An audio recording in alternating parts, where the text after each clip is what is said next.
Assalamualaikum warahmatullahi wabarakatuh. Selamat siang teman-teman pecinta anggur. Gimana kabarnya? Semua kita dalam keadaan sehat walafiat, banyak rezekinya, rezeki yang tidak disangka-sangka. Amin ya Allah ya rabbal alamin. Berjumpa kembali bersama saya Adang Awaludin. Baiklah, untuk kali ini saya akan memanen anggur lokal jenis Isabella ya, untuk dijadikan bibit, dan nanti saya akan coba treatment penanamannya seperti apa.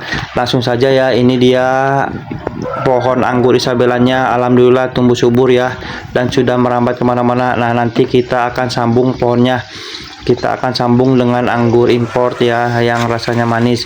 Nah, ini dia batangnya, ntar saya akan panen. Nah, alhamdulillah sudah banyak ya, sudah menjalar kemana-mana. Nah, mungkin ntar saya akan potong di sini ya. Nah, saya akan memotongnya. Langsung saja kita potong dulu ya.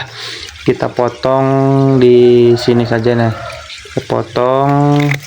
Nah, setelah ini nanti kita akan sambung dengan anggur impor. Jadi nanti batangnya atau rostoknya kita bisa ambil ya untuk dijadikan bibit, dan pohonnya jadi anggur import ya.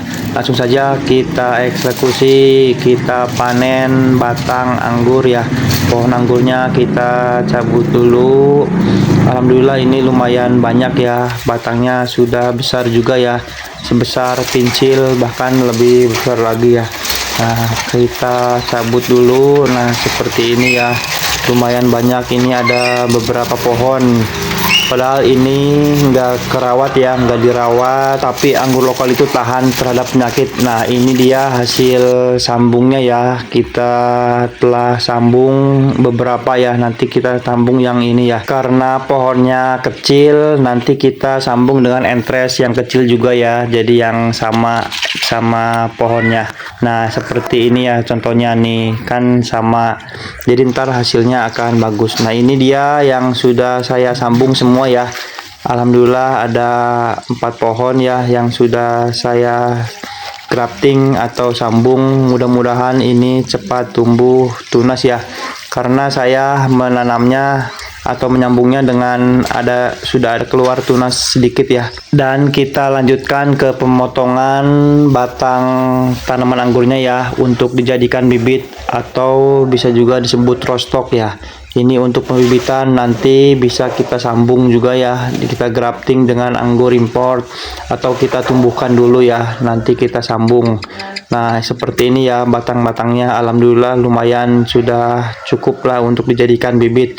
Nah, teman-teman, kalau memotongnya supaya memudahkan ya, supaya tidak tertukar mana yang bagian bawah, mana yang bagian atasnya. Nah, kita memotongnya, kalau bagian bawahnya kita potong miring ya, dan kalau bagian atasnya kita potong rata. Nah, seperti ini ya, jadi kita potong miring dan bagian atasnya kita potong rata. Jadi insya Allah ntar nggak akan tertukar ya, jadi mana bagian bawah mana bagian atasnya. Nah, seperti itu ya. Lanjut kita potong lagi ya, batang-batangnya kita potongin semua ya.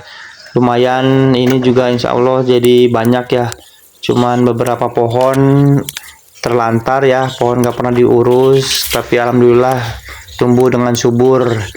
Nah, kita ambilin batang-batangnya.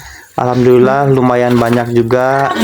Dan nanti saya akan coba treatment ya, caranya gimana. Ntar saya akan merendamnya dulu ya dengan larutan air fungisida untuk mencegah hama jamur, nanti supaya kalau tumbuh tunasnya bisa subur ya. Nah, ini dia alhamdulillah hasilnya seperti ini ya, lumayan. Nah, langsung saja kita rendam dulu ya, sebelum nanti kita simpan di kokopit ya, kita rendam dulu. Ini tujuannya supaya terhindar dari serangan hama jamur ya. Ini dia, saya menggunakan fungisida antrakol ya, bebas ya fungisidanya, tapi kebetulan saya sukanya menggunakan fungisida antrakol untuk mencegah hama jamur. Nah, langsung saja tuangkan antrakol secukupnya ya, dicampur atau diaduk dengan air kurang lebih 5 liter.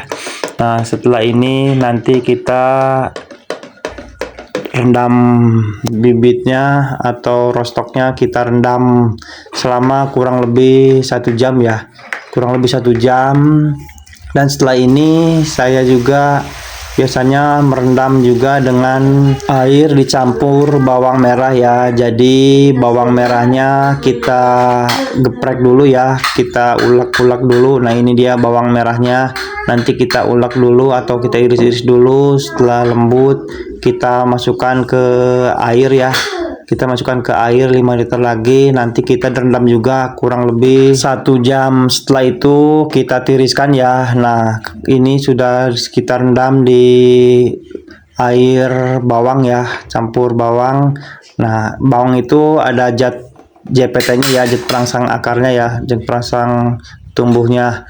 Nah nanti setelah ini nah ini dia bawang merahnya. Setelah ditiriskan nanti saya akan menguburnya dengan menggunakan kokopit. Nih kokopitnya sudah dalam keadaan lembab ya, saya sudah rendam dulu dengan air selama 1 harian. Setelah itu kita remes-remes ya, diperes dulu airnya, dan ini dalam keadaan lembab.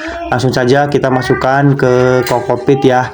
Nah kita masukkan ke kokopit. Nah setelah ini nanti kita kubur ya dengan menggunakan kokopit. Tujuannya nanti supaya cepat tumbuh akar ya, akarnya cepat kalus. Kurang lebih 10 harian ya kita kubur di kokopit ya. Ini kita tuangkan kokopitnya di atasnya ya. Nanti setelah ini kita tuangkan lagi bibit tanaman anggurnya ya, rostoknya kita tuangkan lagi, jadi bertahap supaya tertimbun semua ya, supaya merata tertimbunnya. Nah setelah ini kita tutup lagi dengan menggunakan kokopit ya, yang kokopitnya dalam keadaan lembab. Nah nanti setelah ini kita tutup ya, kita tutup, dan setelah 10 hari kita buka hasilnya seperti apa.